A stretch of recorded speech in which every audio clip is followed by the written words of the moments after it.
It's Wednesday, November 29th, 2023, and I'm Dave Sobel. 4 things to know today. 64% of employees admit to passing off AI-generated work as their own, says Salesforce. A new wave of chief AI officers to spearhead AI strategies in federal agencies. Rapid Circle's Loryan Strant raises the risks of inadequate exposure to Copilot AI in the Microsoft channel. And Misinformation Alert.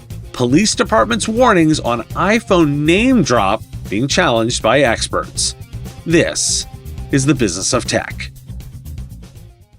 This year, so many good ideas were turned away from large events, and thus, RejectionCon was born. Every talk was rejected at some point, and these have been chosen for resurrection by you. This is the community hard at work. RejectionCon promises to showcase some of the best never-before-heard content in the MSP-verse, from household name speakers to incredible first-timers. Get ready for an action-packed week full of collaboration, fun, discussion, and shenanigans. And every registration dollar is going to the Rural Tech Fund, a charity for student development. RejectionCon, December 12th through 14th. Visit rejectioncon.com, and I'll see you there. MSP Radio is proud to be a sponsor. According to research from Salesforce, many workers use generative AI in the workplace without their employer's training, guidance, or approval. Over a quarter of workers globally use generative AI, with over half doing so without formal authorization. The survey also found that 64% of workers have passed off generative AI work as their own, and 41% would consider overstating their generative AI skills for job opportunities. Additionally, 7 in 10 workers have never received training on how to use generative AI safely and ethically. Despite this, the survey revealed that generative AI makes workers more productive and engaged, with many believing it would make them more sought after and lead to increased job satisfaction and pay. Small and mid-sized businesses are increasingly interested in using artificial intelligence for growth and innovation. A survey by SMB Group reveals that 84% of SMBs are interested in how AI will impact their businesses, and 27% are already utilizing AI for concrete business tasks.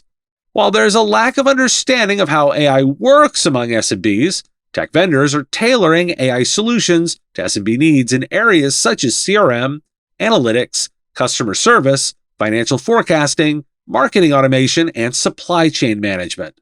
SMBs are advised to start small with AI, prioritize areas with high potential impact, and evaluate AI capabilities regarding accessibility, practical benefits, customization options, data protection, and analytics capabilities. According to a new Retool report, more than half of tech workers believe that AI is overrated. Some workers express concerns about the trustworthiness and maturity of AI, but still recognize its potential benefits in the future. The skepticism may stem from a lack of evidence showing the significant impacts of AI on businesses. However, attitudes towards AI hype vary based on job roles, with upper management being more favorable. According to a report by Red Panda, 72% of those knowledgeable about streaming data believe that AI and ML will drive its adoption in the next 1 to 2 years. However, real-time analytics is currently the most common use case, and improved productivity is the top motivation for using streaming data technology. The report also highlights the challenges and complexities of working with streaming data, including security, data consistency, and complexity.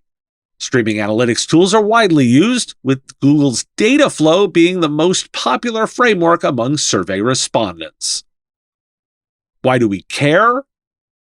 There's a significant risk of using generative AI without formal authorization or training, which raises concerns about ethical use and the reliability of AI-generated work, especially when workers may represent their AI skills inappropriately for professional gain. Despite a general lack of deep understanding of AI, there's a clear move towards adopting solutions tailored to specific needs. And challenges such as data security and complexity still need addressing. Of course, that's all upside for those helping customers. The federal government is seeking to hire over 400 Chief AI Officers, or CAIOs, by the end of the year as part of President Biden's executive order. The roles will coordinate and manage AI strategies within their agencies, working closely with various departments. The Department of Homeland Security and Health and Human Services have appointed Chief AI Officers, and a summit for officers from all sectors will occur in Boston. Private sector CAIOs recommend broad mandates focusing on managing complex problems and creating new citizen experiences with AI. However, the effectiveness of the role will depend on the resources and support they receive from agency leadership.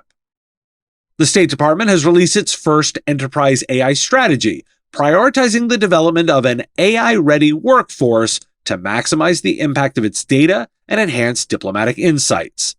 The strategy focuses on recruiting, upskilling, and retention to leverage AI technology in foreign policy analysis, citizen services, and operational efficiencies.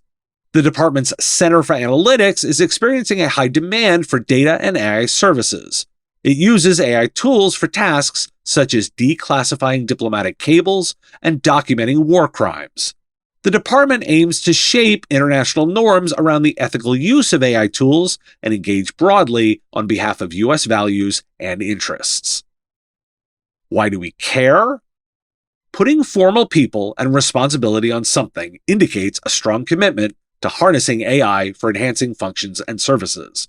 Small organizations may go the virtual route, as large organizations can hire specifically for it.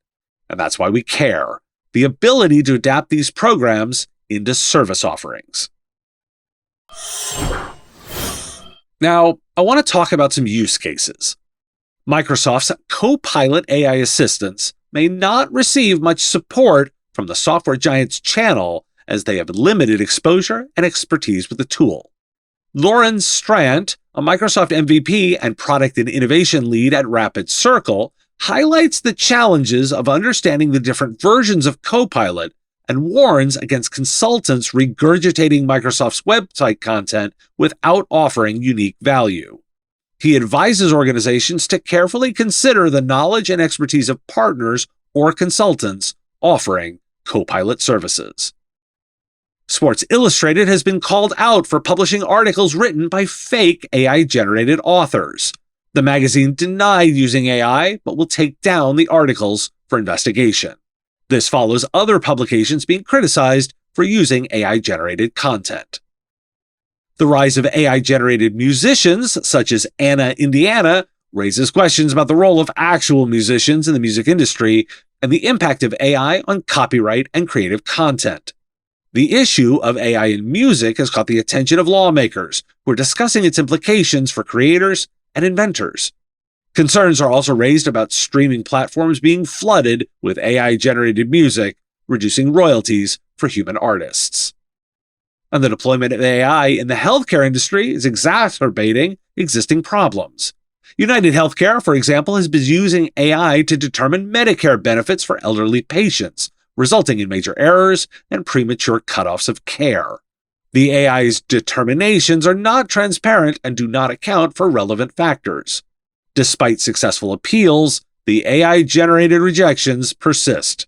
This highlights the tendency to use AI as a cost-cutting and automation tool rather than addressing underlying issues.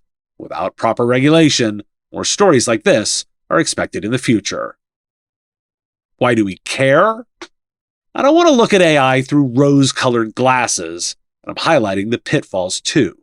Loryan Strant's observations about the challenges in understanding the different versions of Copilot and the potential pitfalls of consultants just echoing Microsoft's contents without adding value underscores the need for depth in knowledge and experience among partners offering Copilot services and an open field at the current moment. The other stories show the problems. Black boxes without understanding and false representations of AI work are risks and produce mediocre work and results. This one is weird, but it's worth covering so we're informed. Per reporting in the Washington Post, some police departments and news organizations have been warning people about what they say are safety risks of a new iPhone feature called NameDrop that you can use to share contact information wirelessly. Departments in Pennsylvania, Ohio, Oklahoma, and other places posted similar Facebook messages warning about the privacy risks of NameDrop. The only risk technologists can identify is that a crook gets within a couple inches of your iPhone and you mistakenly agree to share your contact information with them. Why do we care? As technologists, this is one you need to know about. Additionally, we should be concerned about and push back on incorrect information. Security is hard enough without misinformation. Looking to reach an audience of thousands of MSPs and IT service providers? Put your ad right here on the Business of Tech and be on the show that 64% of MSPs report having listened to. A recurring top 50 tech news podcast, there are affordable options for you to reach our audience, and we can support any budget. Podcast listeners are more engaged, have a higher level of brand retention, and are more willing to listen to ads here than any other avenues. Want to know more? There's information at mspradio.com/engage, including a button to book a time to talk. I'm looking forward to that discussion. Thanks for listening. Today, National Lemon Cream Pie Day. That seems like a very specific pie to get a day.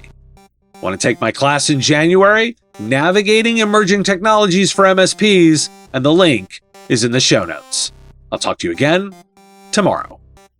The Business of Tech is written and produced by me, Dave Sobel, under ethics guidelines posted at businessof.tech. If you like the content, please make sure to hit that like button and follow or subscribe. It's free and easy and the best way to support the show and help us grow. You can also check out our Patreon, where you can join the Business of Tech community at patreon.com/MSP Radio, or buy our Why Do We Care merch at businessof.tech. Finally, if you're interested in advertising on the show, visit mspradio.com/engage. Once again, thanks for listening to me, and I will talk to you again on our next episode of the Business of Tech. Part of the MSP Radio Network.